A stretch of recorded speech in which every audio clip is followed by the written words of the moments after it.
Soalan yang diberikan ialah 1/2 tambah 1/3, di mana penyebutnya tidak sama, iaitu 2 dan 3.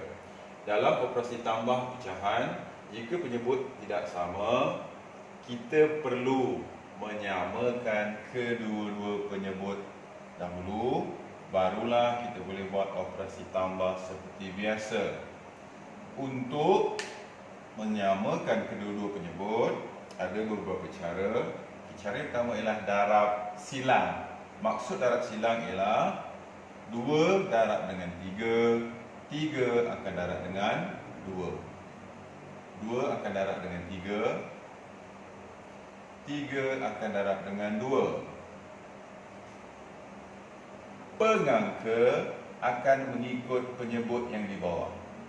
1 akan darab dengan 3, 1 di sini akan darab dengan 2.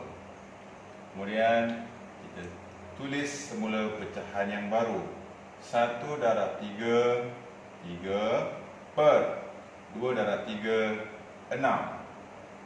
Tambah 1 darab 2, 2 per 3 darab 2, 6. Kalau kita lihat, penyebutnya sudah sama, iaitu 6. Apabila sudah sama, kita akan buat seperti biasa, iaitu pengangka tambah pengangka. 3 tambah 2 per 6 sama dengan 5 per 6. Kemudian kita lihat sama ada jawapan akhir ini boleh dipermudahkan atau tidak dengan melihat sifir yang ada 5 dan 6, melainkan sifir 1.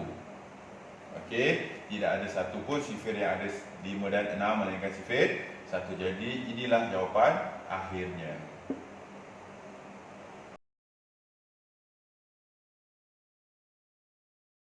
Soalan yang diberikan ialah 1/6 tambah 3/4. Dan kita lihat penyebutnya tak sama. Sebelum kita buat operasi tambah, kita perlu samakan kedua-dua penyebut ini. Selain daripada darab silang, ada satu lagi kaedah, iaitu menggunakan GSTK ataupun gandaan sepunya terkecil. Apa maksudnya? Okey, dengan bahasa mudah, kita melihat kepada sifir 6 dan sifir 4. Okey, murid yang tak hafal sifir boleh rujuk kepada kotak sifir. Okey, saya senaraikan di sini. Sifir 6 dan 4. Apakah persamaan yang ada di antara sifir 6 dan 4? Sifir 4 dan sifir 6. Okey, cuba kita lihat dalam kotak sifir. Sifir 4 ialah 4, 8, 12, 16, 20, 24, 28, 32, 36, iaitu 1 hingga 9. Dan sifir 6 pula, 6, 12, 18, 24, 30, 36, 42, 48 dan 54. Okey, kita lihat persamaan antara sifir 6 dan 4. Dalam sifir 4 ada 12. Dalam sifir 6 juga ada 12. Dalam sifir 4 ada 24. Dalam sifir 6 juga ada 24. Dalam sifir 4 ada 36. Dan dalam sifir 6 juga ada 36. Ini yang dikatakan gandaan sepunya yang sama. Kemudian dia ada terkecil. Di antara nombor-nombor ini yang sama, yang manakah lebih kecil? Yang lebih kecil ialah 12. Jadi kita perlu menjadikan penyebutnya ialah 12. Untuk dapat 12, 6 perlu darab 2. 4 untuk jadi 12, 4 perlu darab 3. Apabila penyebut di bawah darab 2, pengangka di atas juga akan darab dengan 2.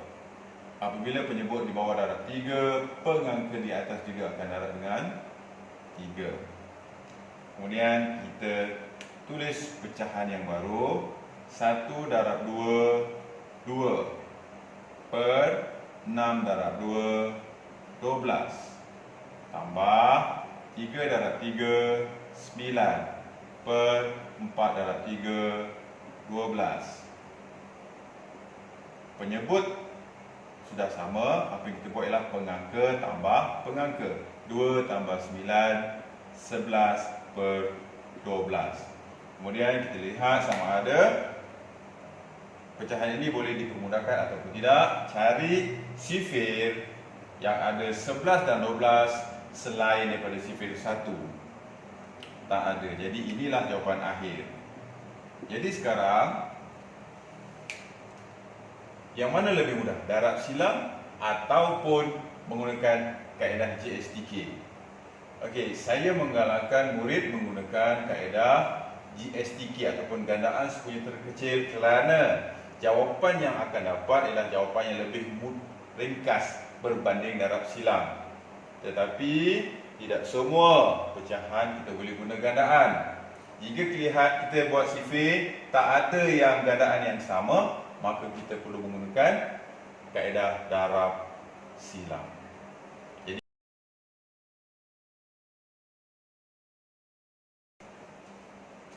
soalan yang diberikan ialah 2 per 3 tambah 1 per 9. Penyebutnya tidak sama. Untuk soalan ini saya akan menggunakan kaedah GSTK, iaitu gandaan sepunya terkecil. Okey, pada murid yang tidak hafal sifir boleh rujuk pada kotak sifir.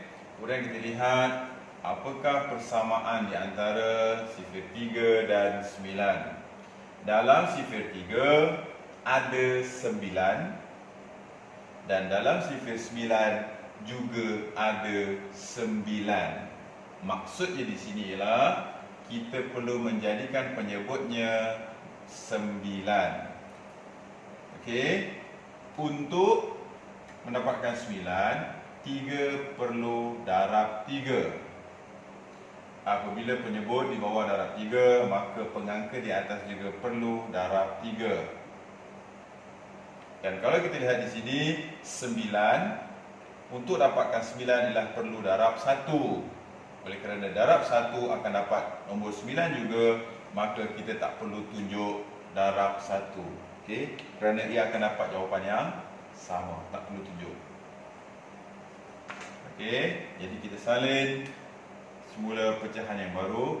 2 darab 3, 6 per 3 darab 3, 9 tambah 1 per 9. Maka jawapan akhir kita akan dapat ialah 6 tambah 1, 7 per 9.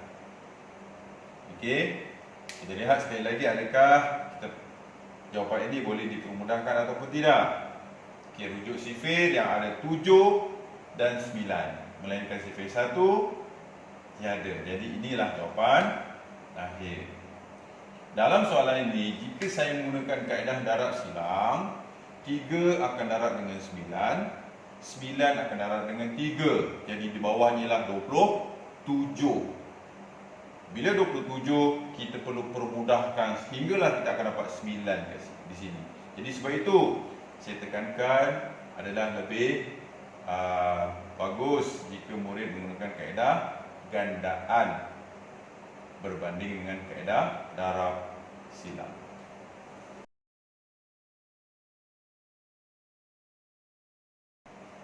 Soalan yang diberikan ialah 2 per 3 tambah 5 per 6. Kita perlu samakan penyebutnya. Okey, menggunakan kaedah yang sama iaitu GSTK. Kita lihat dalam sifir 3 ada 6 dan dalam sifir 6 juga ada 6. Dalam sifir 3 ada 12, dalam sifir 6 juga ada 12. Okey, ada 6 dan ada 12. Dalam sifir 3 ada 18. Dalam sifir 6 juga ada 18. Tetapi maksud GSTK lah gandaan sepunya terkecil. Kita mencari gandaan yang sama dan yang paling kecil iaitu 6. Dalam sifir 3 ada 6, dalam sifir 6 juga ada 6. Jadi 3 perlu dijadikan 6. 3 darab 2. Penyebut darab 2, pengangka juga akan darab 2. Penyebut di bawah sudah jadi 6, jadi kita tak perlu ubah dia. Kita salin semula. Yang baru 2 darab 2, 4 per 3 darab 2, 6 tambah 5 per 6. Jawapan akhir yang kita dapat ialah 9 per 6. Kalau kita lihat pecahan yang kita dapat, jawapan ini ialah dalam bentuk pecahan tak wajar. Apabila kita mendapat jawapan dalam bentuk pecahan tak wajar, kita perlu tukarkan dia kepada nombor bercampur. Melainkan dalam soalan diberitahu bahawa berikan jawapan dalam pecahan tak wajar, maka kita tak perlu tukar. Tetapi apabila tidak dinyatakan jawapan dalam bentuk tak wajar, kita perlu tukar kepada bentuk nombor bercampur. Boleh rujuk video sebelumnya. 9 per 6 bermaksud 9 bahagi 6. Boleh rujuk kepada sifir 6. 6 darab 1 sama dengan 6 ditolakkan 9 tolak 6, 3. Maka nombor bercampurnya ialah 1, 3 per 6. Seterusnya, kita perlu lihat 3 per 6 sama ada boleh dipermudahkan ataupun tidak. Dalam sifir apa yang ada 3 dan 6? Iaitu sifir 3. Jadi maksudnya 3 darab 1 dapat 3, 3 darab 2 dapat 6. Jadi jawapan akhirnya sekali ialah 1 per 2. Untuk soalan ini, saya ulang ada beberapa proses yang perlu dilakukan. Yang pertama, samakan penyebut. Okey, menggunakan kaedah gandaan. Selepas itu, kita tambah seperti biasa. Apabila dapat jawapan dalam bentuk pecahan tak wajar, perlu ditukarkan kepada nombor bercampur menggunakan operasi bahagi. Selepas kita tulis jawapan dalam bentuk nombor bercampur, kena pastikan sama ada pecahan ini boleh dipermudahkan ataupun tidak. Jika boleh dipermudahkan, perlu dipermudahkan. Okey. Proses yang banyak tetapi tidak susah kalau kita mengikut peraturan yang telah ditetapkan.